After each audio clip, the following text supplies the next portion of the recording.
Alright boys, we're going to dive deep into the actual problem with most agency and consulting offers out there, guys. And not only that, we actually want to dive deep into why you're not getting meetings or closing deals even if you have an irresistible offer, as Alex Ramosi says. Okay guys? And as you will see, we're going to dive really deep into this topic, plus we're actually going to troubleshoot the process so that you can start getting more meetings and closing more deals, okay? In case that you're not, make sure to go follow me on Instagram, Twitter, since, well, that's pretty much where you can come, say hi, and just let me know that I'm doing something well for the world. And also, as always, you can get this document that I'm using right now by joining my free Facebook group. This is the link. Of course, you're going to have the link in the comment section, plus on the description of this video. Last but not least, make sure to watch this video at 2x speed, mostly because this type of videos, as you might have guessed, typically are just for people that can actually focus and have undivided attention. Just want to be respectful of your time, okay? Now, here's the thing, guys. You're in the agency or online information space and have been watching other YouTube videos from Charlie Morgan, Serge Gattari, Alex Ramosi, Montel Gordon, Joel Kaplan, Taki Moore, Lucas Rubix, Max Torno, etc. You already know how important it is to pitch something that will make people actually want to buy by the time that you're on a sales call, aka have a big offer, okay? If you're watching this video and if you have heard the names of these people, you already know that it's important to have an irresistible offer in the first place, right? You know, things such as having risk reversals, warranties, bonuses, commission-based or commission-only some way or shape or form added in your headlines, in your BSLs, incentives, free trials, etc. You already know the concepts of all of this. You already know that this is important, but for whatever reason, you are still not getting clients, or you keep getting your DMs completely ignored, even when you have that type of offer. And it doesn't really require you to be a genius to actually understand what the real problem is, okay? Because that means that the real problem is not the offer that you're pitching or your sales skills. And in this video, I'm actually going to show you what we've noticed to work best for us, and not only for us, also for our clients. And I need you to listen to what I'm about to say with an open mind, because this can literally completely change your life and completely change the way you do business altogether. Okay, guys? So here's the thing. The actual problems can be reduced to one of the following. Okay, the first one is your sales messaging to offer alignment. Okay. And the second one has to do with the trust that people have in you or your mechanism, okay? Now, I'll be honest, this first one, the sales messaging or offer alignment, this has a lot to do with your sales process, okay? This has to do with everything in terms of how you actually approach a prospect all the way to how you actually close them, okay? And the second order of things has to do with the things that are outside of your sales process, not because it doesn't correlate to how you get clients or how you get customers, but mostly because those are things that you don't have some sort of full control during the lead generation part of the equation, okay? When it comes to your sales messaging and offer alignment, this is a big one that no one really talks about, and I think that I'm one of the first people that actually talks really, at least, direct about this, okay? Because listen to this, guys. Your offer is what you pitch on a sales call, okay? I mean, outside of the sales call, you are really not really pitching your offer. Your offer is just literally what you're pitching on your sales call. Of course, with your marketing, with your content, etc., you can start insinuating or talking briefly about what you do, but that's not your offer. You're simply talking, you're doing marketing pretty much, okay? So your offer is what you pitch on a sales call. But if you don't even have sales calls in the first place, then there is no point in having an offer. Because even if you have the best offer out there, no one will be able to actually find out about it in the first place, okay? That's why instead of focusing on figuring out the offer problem, like how you can create an offer so good that people feel stupid saying no, you need to solve the messaging problem, okay? Because that messaging is what is actually going to allow you to book a call, and now that you have a call, your offer is going to at least have any value, applicable value, okay? When you're trying to figure out the messaging, you want to ask yourself this type of questions. Are you actually selling something that people actually want? Number one. Assuming that you're doing it, are you developing a new or unique way to solve that problem that people have not already heard 1,000 times before? And assuming that you're doing that, are you actually able to communicate this in a way that's novel, clear, and that immediately positions you as the shiny knight savior, aka the type of person that they have been hoping to talk with and actually solve their problems? Because in case that you are not, guys, I promise you, there is no point in anything. You're literally always going to be a commodity. Always going to be just one more Facebook ads lead generation agents. If you actually have a good messaging, this feeling of you being a shiny knight savior is what is going to happen, because that's what people should actually feel excited about talking with you. And that's something that only happens once you are really standing out by your sales messaging, okay? Now, where do you communicate this? You might be like, hey, this makes sense. I need to first of all figure out the messaging so that then I can figure out the offer problem. But then how can I communicate the messaging to prospects that don't know who I am? Good question. I hope that you asked it, right? It's really simple, guys. The first thing is in your foundational micro VSLs. In this channel, we talk a lot about micro VSLs as different opportunities that you have to talk about your different pillars, your offer pillars, in such a way that people have different touch points with you. And in doing so, they actually understand what you do a little bit better. They fall in love with you and your solution. And not only that, actually get more excited to binge watch more content, improving the trust that they have in you, okay? So in your foundational micro, and of course, I actually have lots of videos in the channel where I talk about micro VSLs, but you can go and watch them after this video, okay? So in your foundational micro VSLs, in your overall content, okay, in whatever social media platform you're using outside of YouTube, you should be on YouTube, by the way, your landing page, in your VSL, in your actual DMs/conversation, in your social profiles, etc. Okay? Again, remember, the goal is to communicate the novelty of our offer and the novelty of our methodology to actually deliver a certain outcome, okay? This will solve your appointment setting problem, since people will literally be excited to reply to your messages, learn more about you and what you do, and of course, hopping into calls with you. And at this point, you should be feeling like this. Like, again, you shouldn't be thinking so much just about how you can create the most no-brainer offer. It's mostly about how you can create that messaging that makes people actually want to be excited to reply to you, talk more with you, discover more about what you do, so that they want to actually hop on with you on a call with you later on, okay? And then once you have those calls, the actual offer is going to be just like that last piece of the puzzle, okay? Now, if you master this first part, the sales messaging, you're going to book calls left and right, no problem. Now, what happens is that you need to, well, by the time you pitch your offer, you need to actually have an offer that is aligned to that messaging, okay? And that's what we are going to cover now.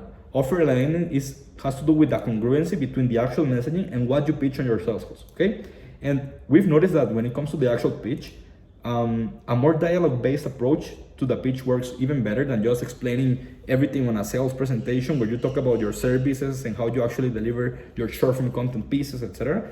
We actually want to have a more dialogue-based approach that makes people actually just see you as the right decision for whatever it is that you sell, okay? And let me just do a little bit of a brief overview on the steps on how we like to close the deals and how we actually teach our clients to pitch their offers, okay? And again, the goal in the process that I'm about to describe, it should be to avoid objections in the first place, because the best sales calls are not the ones where you are just an objection handling ninja. It's mostly by you avoiding objections at all, by how effective your messaging is and how you actually conduct your sales call in itself, okay? So regardless if you do one call close or two call closing, the reality is that you need to first of all conduct some discovery questions just to see like where is the problems and the things that the prospect is facing and has faced in the past. Then you want to conduct the dream outcome questions. These are more about what are the goals of the prospect, what are their expectations in terms of solving the problems, etc. I'm literally oversimplifying it, but it's where they are at now, where is it that you want to go, what is the high level promise, okay? You want to present a high level promise of what you do before you actually go into the nitty-gritty of how you do it, because otherwise people are going to get lost in the details. It's like, okay, cool, so 20 pieces of content here, impressions in there, boom, boom, boom, but what's the promise, okay? You see, you want to start with the outcome, and then you do your pitch, okay? Regardless if you do a presentation or no presentation, the pitch should be literally selling the method or the vehicle that you use in order to get results before you sell your product. You need people to buy in your solution before you actually talk about how you deliver the solution, okay? Then you want to check for commitment, explain away their concerns, so that they agree to the vehicle. Once they agree to that, it's now time to explain your deliverables at a high level. Like, okay, installing that system that I just described in whatever way, shape, or form. You can see other videos that I have on the channel on sales. Then you can tell them, hey, the way we actually apply this into your specific business will be by actually figuring out boom, boom, boom, etc., etc., etc., aka the deliverables and how you actually take that into action. Then you drop the pricing, and then you handle objections if there are any, okay? And again, guys, like this is just like the first part, right? Like figuring out this last piece of the offer alignment is just how congruent your sales messaging was in relationship to what they are now expecting from you now that you have your sales goal, okay? And now your overall sales messaging makes for an easy, objectionless close. This is the reason why most SMMA and agency or in consulting offers, honestly, never close.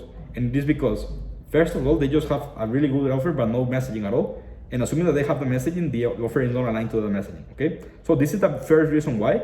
And if you actually master this, I'm 100% convinced that your offers and your actual sales process is going to be objectionless, more effective, and you're going to close more, okay? And again, this has to do with your sales process in itself. Now, let's talk about the second order of business, which is going to be more about the trust that people have in you and your mechanism, specifically through social proof and actual demonstration of competence towards what you're selling. Okay, guys? Because listen, here's the thing.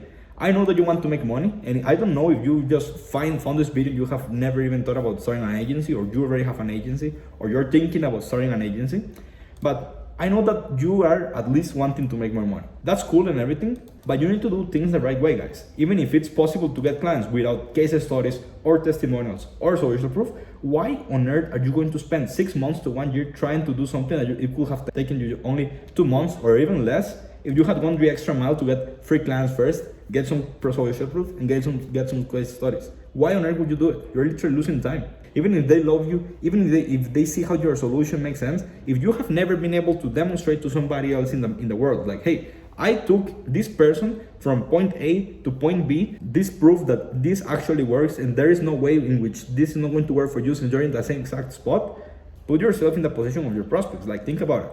Are you going to pay someone any reasonable amount of money without looking at the results? Of course not. Like, of course not. Mostly when you need to pay every single month. Imagine that you, for whatever reason, you sign a client for this month, and then 30 days go by, no results whatsoever, and you need to charge a second retainer. They're going to be like, dude, like, I don't see why I need to pay. You might need to end up refunding the money, aka you're screwed. Or second option is, they pay you, but then you're rushing everything because you're not sure what to do. They're going to talk bad about you, and then you're going to cry and say that you should stop doing the agency altogether, for example. You see, like, it doesn't make sense, guys. It doesn't make sense. As a matter of fact, guys, the businesses that win are those that there's just so much social proof that it's literally unreasonable not to do business with you or with them. Period. Like, those are the businesses that win. The businesses that win are not only the ones that stay more time in the marketplace, are also not those that have the most budget for marketing, are also not those that have more followers on any social media account. The businesses that win are simply the ones where there is just so much social proof that literally people cannot deny the effectiveness of their frameworks or the process, even if they hate you. Okay, even if they whatever. For example, if you go to any social media profile of mine, you will see that in all of the links that I have on Instagram, on Twitter, on Facebook, what I have is just this one link over here, my sub bio, that has my Facebook group, my offer, and client results, period, in a Google Doc. In every single way that I can, I just try to make as many people as possible to see, like, hey, I may not have 1,000 followers even, but you cannot deny my results, period.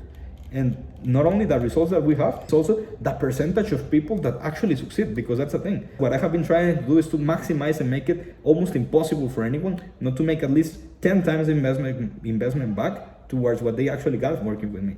Not only in my social profiles, I also tried to make this applicable in my Facebook group, for example.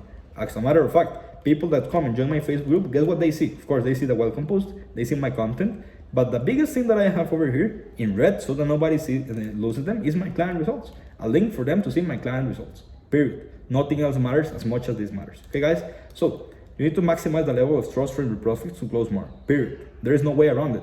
You can, close some clients without case studies. You can do some gimmicks and bring out the emotions of your prospects so that you can close more in the sales call, but you're never going to close as much as you could, focusing so much on your client results that nobody can deny that, even if they hate you. Okay, that's the point I'm trying to make. So this first part was about you and your business and your mechanism. I want to share 3 ways to actually increase the trust in your solution. Okay, so the first one is, again, as I was saying, social proof, simply inevitable. Second thing, in case that you don't have social proof, you don't have case studies, and you don't have testimonials, guys, the other thing that you can do, the minimum level of effort that you need to do to actually make sure that you can get clients, is delivering personalized value up front without the person asking.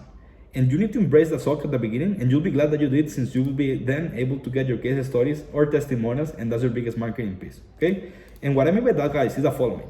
Instead of you trying to get clients raw dogging everything that you find out there in the marketplace, imagine how easier it would be if you can actually deliver upfront value.